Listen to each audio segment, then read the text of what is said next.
Hello everyone, Anthony here with the Bloody Point. Today a video about something a little different.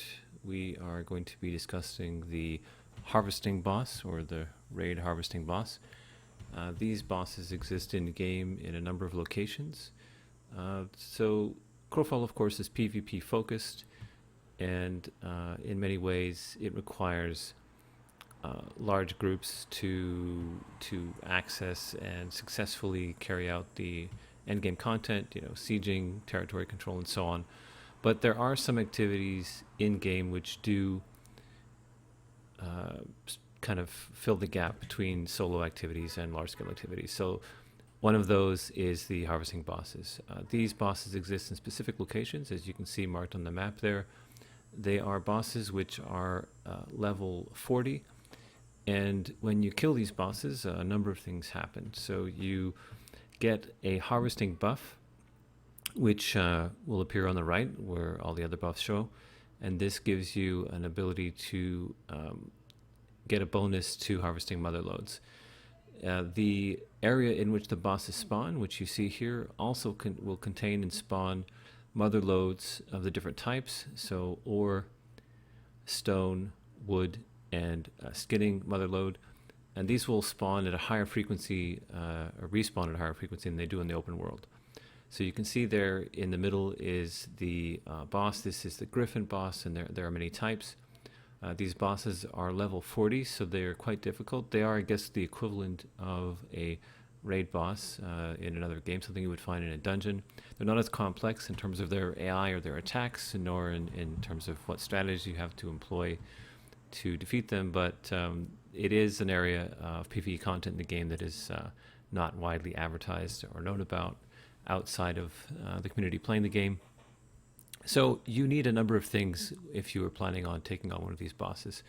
First of all, you need harvesters that are appropriately leveled and equipped. Ideally, you want legendary harvesting runes and legendary toolkits. If you lack that, you can still do them, of course. Your return will just be somewhat less and it'll take longer. You want high quality tools, food and potions, of course, like you do for any Motherlode harvesting. Now, of course, you have to deal with the boss. You have to fight the boss in order to get the buff, kill it and get the buff, and of course to be able to harvest these nodes. The bosses, in some cases, the AI allows you to kind of exploit them, perch to get around it and so on. But if you're doing it in a legitimate way, or if you want to do it safely, you will need a group of assassins. Now, like any bosses in the game, they're vulnerable to assassin-specific stuns only. The kidney punch, I believe, stun.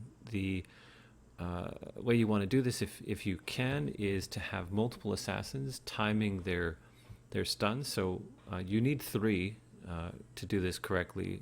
That's purely based on the duration of the stuns and the cooldown. We're using 4 here, so what we've done is we've grouped 4 assassins together. We have assigned them a rotation, and in comms we're calling out when each of them stun. So number 1 stun, we wait the 5 seconds, then number 2 stun, and so on and so on. If one of the assassins misses the stun, then they call it, and the spare assassin in the chain will go next and make sure that the boss stays stunned 100% of the time, or as much of that as possible. These bosses do a lot of damage. We're talking, the thousands of damage, 10 to 15,000 in some cases. So healing isn't really going to help you. They're just going to one-shot people once they are able to do so. But using this system of stunning and rotation, you can generally do this fairly safely. As you can see here, this boss is almost at half HP. We have a reasonable size group. Now, this isn't as large a force as you would have for a siege, for example. You can do this with, I'd say, 2 groups of people. We have a little bit more than that. We have maybe 20 people here, but it's not necessary to have that many. You can do it with less, and it'll just take a little bit longer. So, as you can see, we're just keeping the stun rotations going to minimize our risk to being hit by the mob. Some people are perched, but it's able to hit them. Some of these bosses do have ranged attacks, so perching isn't necessarily going to help you. You can, approach it as ideally as possible, as you would with any boss, using a tank to maintain aggro, or somebody with a lot of sustain to maintain aggro. Have people attack it from range. Make sure that the person who's doing the most DPS is able to, survive if they can. In another instance here, I'll show some footage from another boss we did where things didn't quite go as planned. Again, this content does exist in the game. The game is PvP focused, that's a fact. It is catering to guilds, and even I'd say large guilds. That is also a fact. But that doesn't mean there's not content for solo players, not content for small groups. It does exist. It's not very well publicized. People who don't play the game may not even be aware that this content exists. They don't know that raid bosses exist. They don't know that some of the things that you need in the game are gated by these raid bosses. The additives of a particular color or quality are absolutely sourced through these higher level mobs only.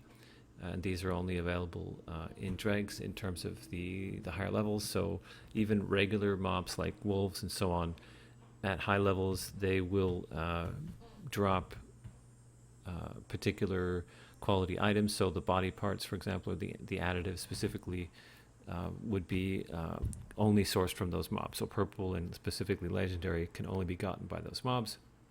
So here's a different type of boss, a similar situation.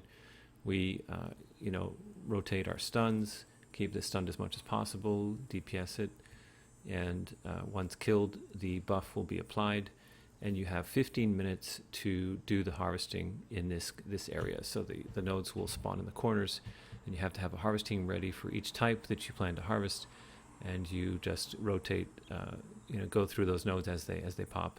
Here you can see an example of the type of drops you get off these mobs, the level 40 mobs. You see some sacrifice items and some body parts, additives of purple, epic, and yellow or orange legendary.